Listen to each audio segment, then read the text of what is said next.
Bij de talententuin werd vrijdag de bruiloft van Jet en Joshua gevierd. Zij werden door meester Joost in het onecht verbonden.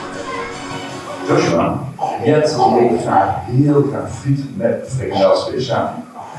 Zou jij jouw favoriete snack, de kaassoufflé, willen laten liggen om samen met Jet een keer een frikandel speciaal te eten? Wat is daarop jouw antwoord?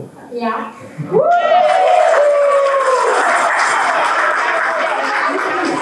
Jet, net als Joshua, vind jij buitenspelen heel erg leuk. Zou jij samen met Joshua graag bij een keer buiten willen spelen? Ja.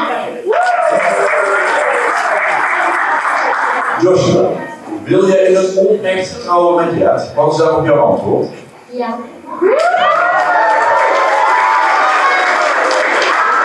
Jet, wil jij in het onecht trouwen met Joshua? Wat is op jouw antwoord? Ja.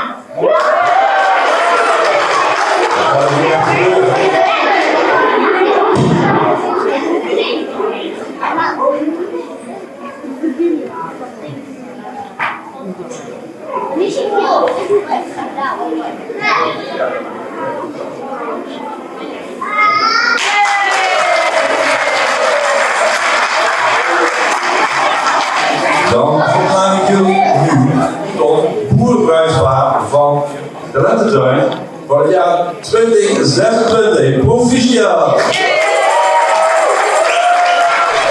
En hoe was de boerenbruiloft? Goed, Hoe vond jij het?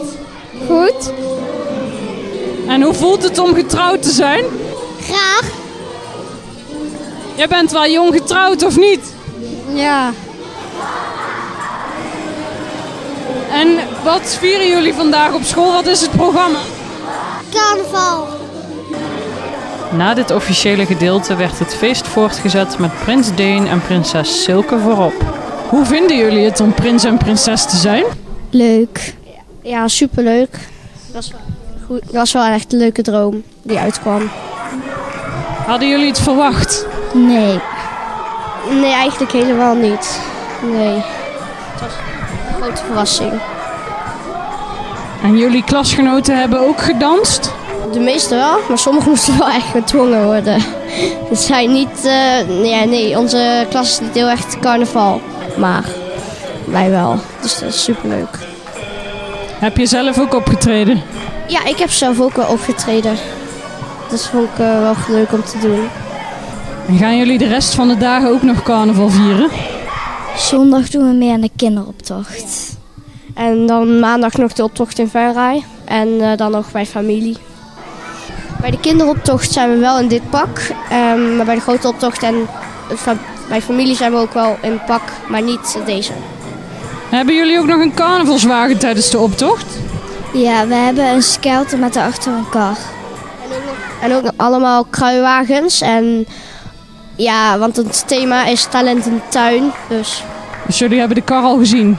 ja, we hebben hem gemaakt. Dus ja. Ja, maar de helft komt ook wel door onze ouders. Die hebben ook wel heel veel gedaan.